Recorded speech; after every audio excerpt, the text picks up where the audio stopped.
2025년 11월 20 목요일 돈다방 미쓰리 시작하겠습니다. 야, 주식 투자하려면 멀미약 먹어야 되겠는데? 라는 생각이 들 정도로 변동성이 어마어마합니다.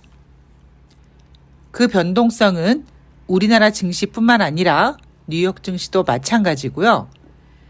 그 변동성의 원인은 우리는 2000포인트대를 경험한 지 얼마 안 됐습니다.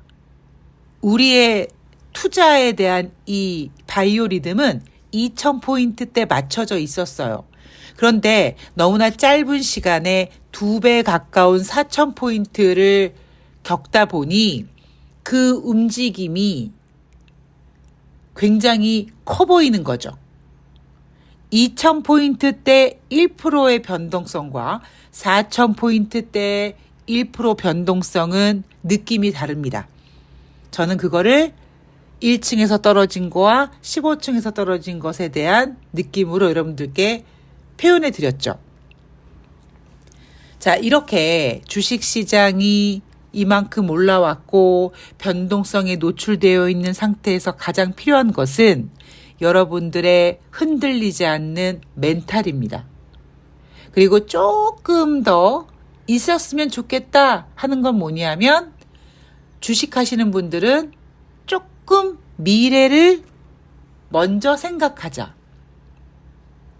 지금 주식시장의 질이 어떤지, 지금 주식시장에서 가장 중요한 핵심이 뭔지를 딱 캐치한 상태에서 앞으로 어떻게 될지에 대한 상상의 영역을 좀 열어놓고요.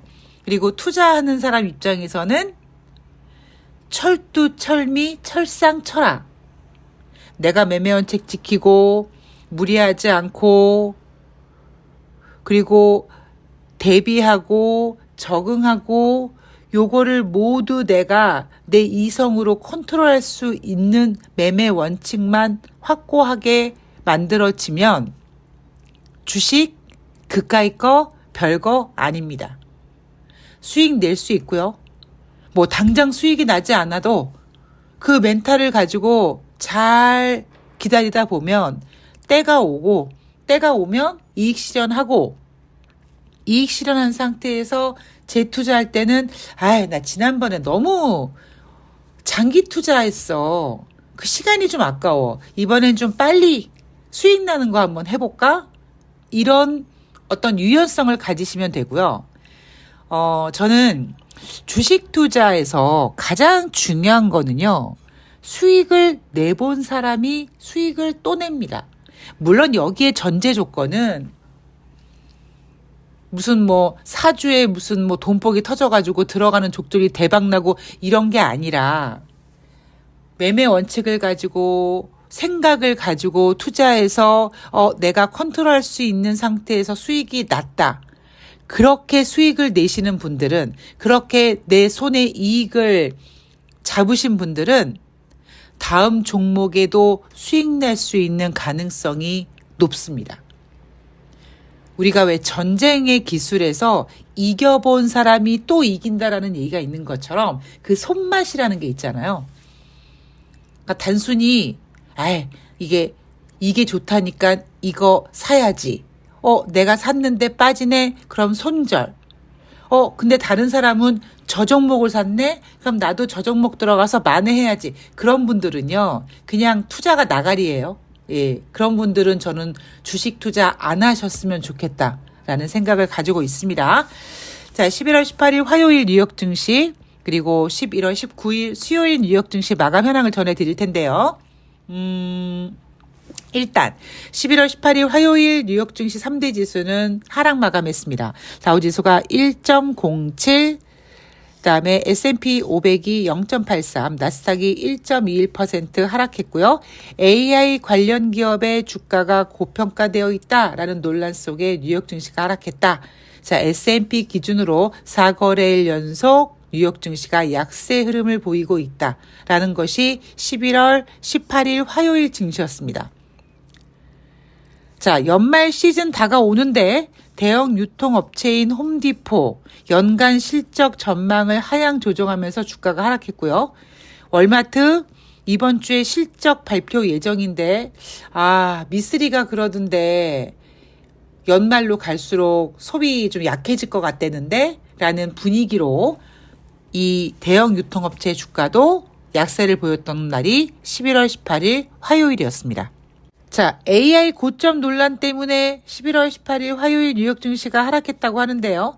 엔비디아가 2.81%, 마이크로소프트가 2.70%, AMD가 4.25%, 마이크론이 5.56% 하락했습니다. 자, 오픈 AI 경쟁사인 엔트로픽이 마이크로소프트와 전략적 파트너십을 체결했는데 그 규모가 44조 원 상당의 마이크로소프트의 클라우드 서비스를 구매하기로 했다라고 발표했습니다. 그런데 그럼에도 불구하고 뉴욕 증시는 아니야. 그래도 AI는 좀 고점인 것 같아. 라고 불안감을 느꼈다는 겁니다. 자, 현지 시간으로 19일 엔비디아 실적 발표했습니다. 자, 대한민국 주식시장도 어제 장중에 3,900포인트를 이탈했죠. 자, 제가 그런 얘기를 해드렸습니다. 물갈이가 좀 돼야 되는데 기관들이 떠받치고 외국인들이 왕창 팔고 그랬을 때 만약에 4천이 깨지면 누가 산다? 개인이 악착같이 4천을 만들어 놓을 것이다.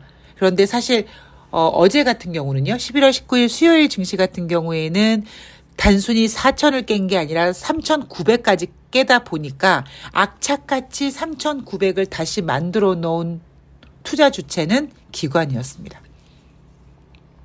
자, 그리고 시장에서 아기다리 고기다리 하고 있는 이슈는 바로 엔비디아의 실적인데 엔비디아의 실적은 나쁘게 나올 수가 없습니다. 왜? 진짜 사상 최고치의 실적이 만들어졌다라고 하는 경우도 있을 수 있고 두 번째, 예상치를 낮춰놔서 예상치를 웃도는 실적을 발표했다라고 얘기할 수 있는 거죠. 따라서 엔비디아 실적 발표를 한 11월 19일 수요일 뉴욕 증시는 당연히 상승 마감될 예정이었던 겁니다. 제가 그런 얘기 해드렸죠. 엔비디아 실적이 발표됐을 때 그날은 주가가 좋을 수 있다. 그런데 하룻밤 자고 일어나면 똑같이 되풀이 되는 거예요. 아니야. 그래도 엔비디아 실적 당연하게 나온 거고 고점인 것 같아. AI 고점인 것 같아. 이렇게 사람들이 책상을 따닥따닥따닥따닥 두들기면서 AI 고점 우려, 버블 우려가 다시 발생할 수 있다. 지금 개인들, 그러니까 이 주식시장에서 우리나라 주식시장과 뉴욕 증시 이 두 나라 주식시장만 저는 집중해서 보잖아요. 요 두 나라만 보면 지금 어떤 지경이냐면 굉장히 치밀한 전략이 세워진 것처럼 움직입니다. 그러니까 제가 그랬잖아요.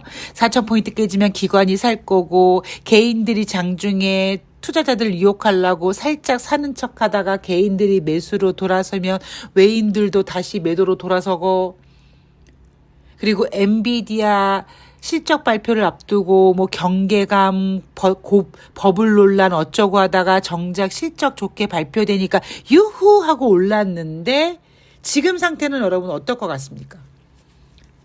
저 말고 다른 전문가들이나 다른 투자자들은 무슨 생각을 할 것 같습니까? 그래, AI가 무슨 고점 논란이야. 아직 멀었어. 갈 길이 멀어. 아직까지 앞길이 그냥 구말리 같아. 더 가는 거야. 라고 투자자들을 꼬실 수 있는 분위기를 지금 만들어 놓은 겁니다. 그런데 아마 다시 주식시장은 정신 차릴 거예요. 이게 단순히 AI 고점론을 넘어서 이제는 금리 인하를 만들어 놓기 위해서 주제 파악을 해야 되는 경기 둔화, 경기 침체 이야기로 집중하게 될 겁니다. 자, 11월 19일 뉴욕 증시는 예정돼 있었던 엔비디아의 좋은 실적을 보여주고 3대 지수가 상승 마감했는데 자, 다우지수가 0.10, S&P 500이 0.38, 나스닥이 0.59% 상승했습니다. 자, 3대 지수 동반 상승 마감했어요. 뉴스에서 뉴욕 증시 마감 현황을 전하는 캐스터들이 뭐라고 합니까? 오늘 아침에 끝난 뉴욕 증시는 엔비디아의 좋은 실적으로 3대 지수가 상승 마감했습니다. 그동안 시끄러웠던 AI 버블 논란이 주춤하면서 우리나라 코스피 급등하고 있고, 다시 4,000포인트 회복했고, 삼성전자가 10만 원대 다시 복귀했고, 이런 이야기로 막 투자자들을 홀립니다. 그러면 주린이들은 그래 맞다니까 간다니까 이제 이런 분위기예요. 오늘 보세요. 오늘 대부분의 시사방송을 포함해서 이 경제방송들 지금 제가 얘기한 이야기 똑같이 할 겁니다. 지금 주식시장을 주물러 꿰뜨리는 보이지 않는 손이 그렇게 만들어 놓고 있어요. 그리고 다시 꺾을 겁니다. 어디로? 아래쪽으로. 4,226포인트 위에 있는 이제 그 매물대는 주식시장의 발목을 잡을 거예요. 3,000에서 4,000까지 가는 시간보다 4,000에서 5,000까지 가는 시간이 길다고 했습니다. 이미 지금 AI 버블 논란에 노출되어 있는 상태고, 경기 지표 좋지 않고 금리 인하 후퇴되고 있고, 연말에 소비 시즌 지금 이야기가 나오지 않고 있어요. 그러니까 여전히 시장을 주물러 꿰뚫이는 사람들이 투자자들을 유혹하기 위해서 AI 버블론을 주춤하게 하면서 그래 역시 AI야 라고 만드는 거예요. 지금이 어떤 때냐? 제가 얘기하죠. OCI, 차화정 그때와 비슷합니다. 그리고 2007년도, 2008년도 요때랑 비슷합니다. 자, 이날 발표된 경제지표를 보면은요, 11월 미국 주택건설업협회에서 발표하는 주택시장지수 10월달 37이었는데 11월달 38이었습니다. 상승했네. 자, 19개월 연속 기준점 50 이하에서 지금 유지되고 있고요.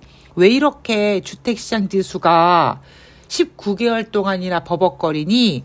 바로 고용 둔화와 물가 상승 우려입니다. 여기에 또 하나만 더 추가를 하면은요, 고금리입니다. 제가 올해 상반기에 많이 언급했던 멘트가 21세기 들어와서 지금 미국 국민들은 가장 높은 수준의 금리를 경험하고 있습니다라는 얘기를 합니다. 그리고 덧붙이는 말이 있죠. 물론 지금 미국의 기준금리 4%가 그렇게 절대적으로 높은 건 아니에요. 그런데 문제는 뭐냐면 우리는 금융위기 때 초저금리, 금융위기 때 제로금리, 코로나 때 또 초저금리, 이렇게 초저금리에 너무 우리가 익숙해져 있어요. 그래서 지금 4%의 금리가 너무 힘듭니다. 왜 주택시장 지수가 19개월 연속 기준선 50 이하에 머물러 있느냐? 고용이 둔화됐다. 그다음에 물가 상승 우려감 때문이다. 고금리 때문인 거죠. 그리고 10월달 미국의 신규 주택 착공 전월 대비 3.1% 감소, 2달 연속 감소세고요. 10월달 신규 주택 착공 허가 건수도 전월 대비 0.6% 감소했습니다. 자, 원래 11월 19일 수요일 날 지난번 셧다운으로 공개하지 못했던 10월달 비농업자 고용지수가 발표되려고 했는데 취소했습니다. 그러자 3대 지수가 상승폭을 반납하고 마이너스로 전환됐었습니다. 전문가들은 이렇게 해석해요.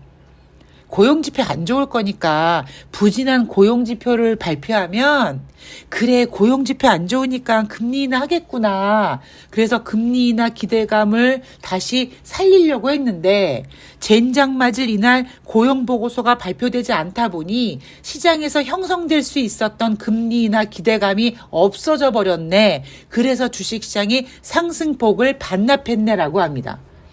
근데 그거는 관점이 다른 겁니다. 고용보고서가 발표되지 않아서 취소돼서 뉴욕 증시가 약세로 접어든 이유는 정확히는요, 경기 침체 때문입니다. 12월 달 금리 인하를 하기 위해서는 경기 침체를 인정해야 돼요. 지금 제가 다른 곳에서 말하지 않는 연합뉴스에서 내놓는 뉴욕 증시 마감 현황에서조차도 보여주지 않는 경제 지표를 꼼꼼히 오늘도 체크하고 있지 않습니까? 미국은 지금 경기 둔화, 경기 침체예요. 그런데 지금 경기 침체를 얘기해버리면 가뜩이나 AI 버블론 때문에 지금 시끄러워 죽겠는데 여기에다가 경기 침체까지 쏟아부으면 뉴욕 증시 급락합니다. 원래는 10월달 고용 보고서가 5만 명 정도 증가돼서 9월달보단 좀 좋아질 것 같아 라고 했는데 5만 명이 안 돼서 취소했을 수도 있고요. 그리고 셧다운 기간 동안 수집된 정보라 정확하지 않을 수도 있습니다. 여러 가지 가능성을 보고 우리가 주식시장을 전망을 해야 되거든요. 자, 금리 결정 같은 경우에는 이날 고용보고서 발표되지 않아서 금리 인하 기대감이 후퇴되는 바람에 12월 달 25bp 기준금리 인하 가능성 전일 대비 16.5% 하락해서 33.6%까지 내려왔다고 합니다. 자, FOMC 회의록 10월 달 금리 인하했어요, 얘네들. 그런데 회의록에는 많은 참가자가 인플레이션을 우려하며 현행 금리 유지 쪽에 손을 들어줬다고 합니다. 자, 오늘 방송 정리할게요, 여러분. 뉴욕 증시가 상승 출발했어요. 엔비디아는 좋은 실적을 발표할 걸로 이미 예정돼 있었습니다. 여기에서 엔비디아까지 실적이 그닥이다, 예상치에 좀 못 미쳤다 이러면 뉴욕 증시 큰일 납니다, 지금. 그러니까 11월 19일 수요일 뉴욕 증시는요, 상승하려고 세팅이 되어 있었어요. 재료는 뭡니까? 엔비디아 실적입니다. 그런데 제가 이 이야기 앞에서 해드렸어요. 실적이 좋게 나오면 당장은 까꿍하고 올라갈 수 있습니다만 하룻밤 자고 일어나면 다시 원상태 될 수 있다고요. 그것에 대한 바통을 이어받기 위해서 금리 인하를 자꾸 형성해야 되는데 그 엔비디아 실적 까꿍하고 발표한 다음에 이런 분위기를 금리 인하 기대감으로 연결하려고 했던 그 비농업자 고용자 지수가 발표가 되지 않았어요. 근데 이거를 시장에서 전문가들은 고용지표가 부진하니까 금리 인하 기대감이 커질 거야, 만들어질 거야 라고 생각을 했는데 고용지표가 발표가 되지 않음으로써 금리 인하 기대감이 까꿍하지 않아서 뉴욕 증시가 상승폭을 반납했다. 이거 아니라고요. 오히려 여러분, 비농업자 고용자 지수 5만 명이 증가됐다고 해도 예전에 고용지표 14만 명, 12만 명보다도 훨씬 엄청나게 부진한 겁니다. 예전 같았으면 이미 지금 미국은 경기 침체 할 거예요.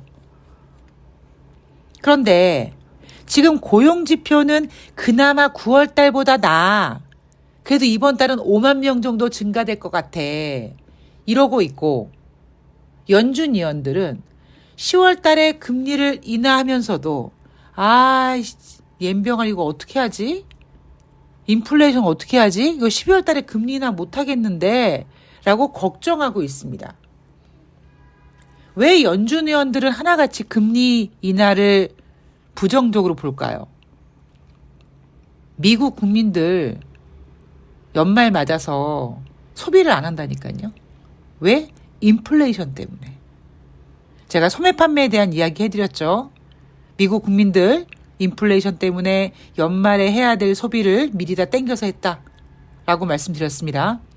오늘이 11월 20일 한국 시간으로 이제 11월 하순인데 블랙 프라이데이가 얼마 남지 않았는데 지금 블랙 프라이데이 얘기를 하는 곳이 없어요.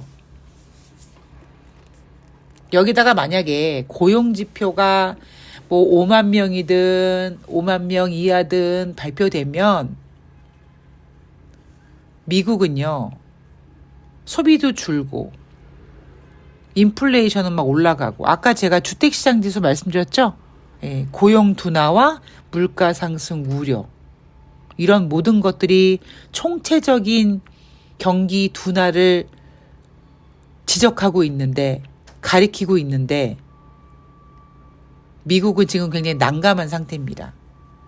자, 오늘까지는 AI 버블론 논란을 잠식시키는 엔비디아의 좋은 실적으로 상승했고 하이닉스가 올라갔고 삼성전자가 10만 원을 회복했고 외인이 샀고 기관이 사서 4,000포인트를 회복했다. 그런데 또 시간이 지나가면 알죠? 외인은 언제든지 주식을 팔 수 있고요. 오히려 지금 엔비디아보다 더 중요한 이제 금리 인하 기대 때문에 증시는 또 한 번 스트레스를 받을 가능성이 있습니다. 그래서 뭐가 필요하다? 흥분하면 안 된다는 겁니다. 여러분 최근에 보셨잖아요. 막 어제는 막 훅 빠지고 오늘은 막 훅 오르고 막 그냥 막 더 갈 것처럼 가는데 여전히 4,226포인트는 현재로서는 좀 멀어 보이죠. 그죠? 4,226에서 지금 현재 4,048이니까 180포인트거든요. 예전 같으면 까짓거 뭐 100포인트씩 2번 올라가면 바로 찍는 건데 지금은 조금 그러기 좀 어렵지 않나 이렇게 고개를 갸우뚱하는 투자자들이 많아졌습니다. 그게 바로 주식시장의 심리입니다. 자, 돈다방 미쓰리 엔비디아 얘기해 드렸고요. 앞으로 무엇이 문제인지도 얘기해 드렸습니다. 자, 멘탈 꽉 잡고 주식시장을 즐기시고 너무 공포에 떨지 마시고 주식은 잘 대응하시고 수익 나면 수익 챙기고 하는 겁니다. 자, 저는 다음 방송에서 뵙도록 하겠습니다. 고맙습니다.